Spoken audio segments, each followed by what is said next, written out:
So, I want to share with you how you can use your own story for wealth. First things first, I need you to declare and know that all things work out for your good. That comes from Romans 8:28. And what's important to note here is that you believe in our divine father and our divine mother. And I'm sure you guys may or may not have heard of this, but there is a divine feminine counterpart in the divine. We always talk about God, which is a part of the patriarchal system, but I'm here to bring you our mother goddess. And they work together to ensure that your life is exactly what it needs to be. They love you, they have a plan for you.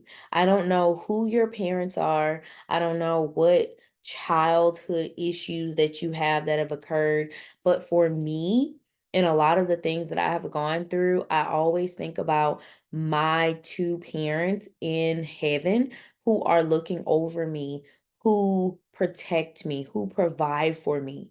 That is who I lean on because as much as I love my husband, he has failed me. As much as I love my mother, she has failed me. And my father, unfortunately, and this is something that I've worked through even in counseling, even though he might not have, meant to do any harm, he died. And so abandonment is a form of a father wound. Whenever, you have a child who experiences a loss at such a young age.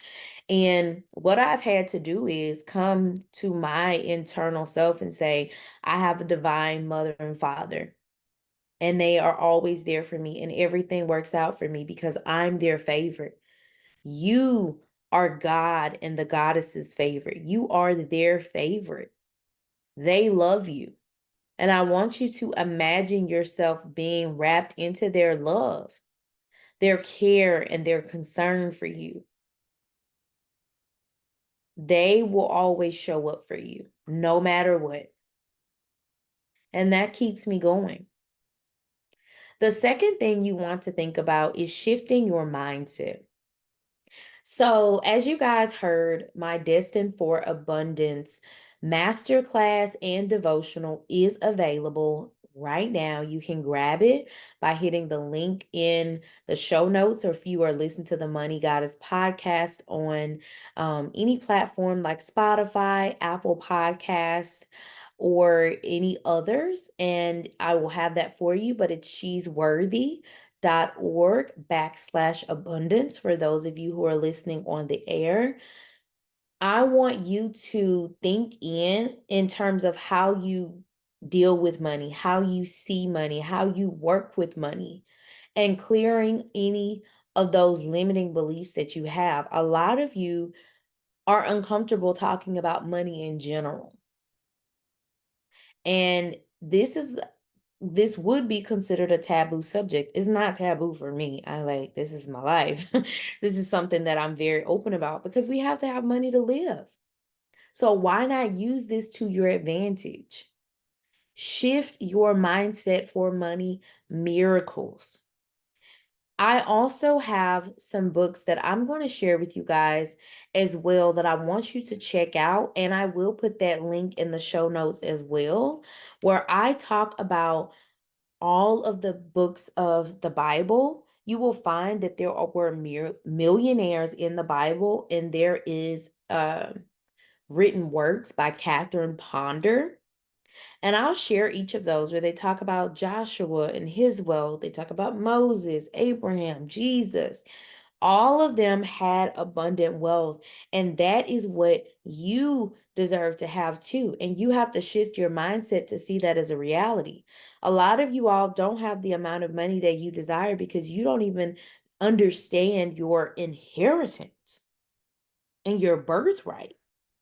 Like, this is a natural order because our society is so stagnated with making people work for money and making people go and do all of these things in order to get it. You don't even understand that it's just yours. Like, you don't have to work for a blessing.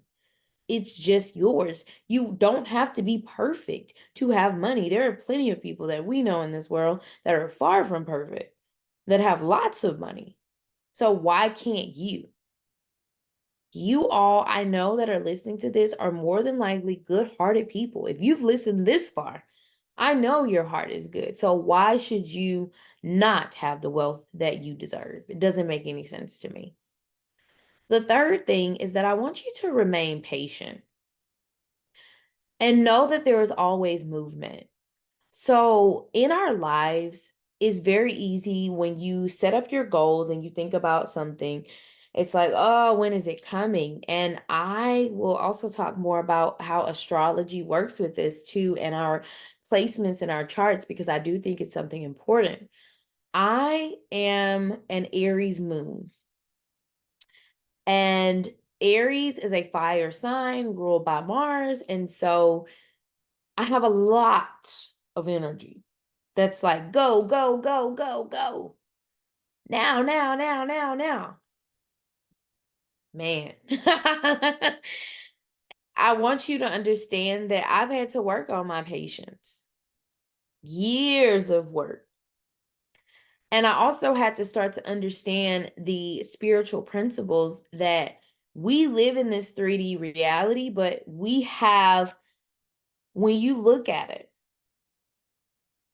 if you were to put matter into one place, there's only about like a ball size amount of matter in this entire universe. So everything that you see has a lot of space. And because there's a lot of space, there's a lot of movement happening that sometimes you can't see. So you have to be a detective and look for those things, seeing the positive. That's why it's important to shift your mindset. Because if you are looking for these big things to show up tomorrow and you just started on it today, you're going to get discouraged and you're going to quit. You're not going to want to keep going. It's just not going to be that way for you because you're going to be so negative about it. You just won't see it. And you have to understand that you are always moving towards something, but you get to choose what that is. You do. I also want to share with you guys the last tip, number 4, be consistent and show up. That's half of the battle, is showing up. But then if you're consistent, I mean, you got it. And it's not always going to look like it's working. But you have to know that it is. You have to know that it is. You could be struggling so much financially right now. But if you consistently save $1 in a savings account that might have some interest, and even think about the compound effect. That's a book by Darren Hardy. And I'll share all of those books that I have linked in the show notes. If you look at it, put a penny in for 30 days. It turns into so much money. I don't even remember the amount of money, but it's a lot of money for one penny that compounds every day. And in day like 20, it's like, oh, it's not really much money. But then you keep working on that and letting it compound, you're going to be astonished. And that is what is happening here for you. That's what's happening. When you are consistent, you are showing God, I'm ready for this and I'm serious about this. And you're showing up. Of course, I'll talk more with you about nervous system regulation and how that's important for your manifestations. But understand that if we can get that consistency, the discipline, you will create so much wealth. Oh my gosh. It will be incredible. Incredible. You have no idea what's waiting for you on the other side of your consistent effort. And that is called momentum.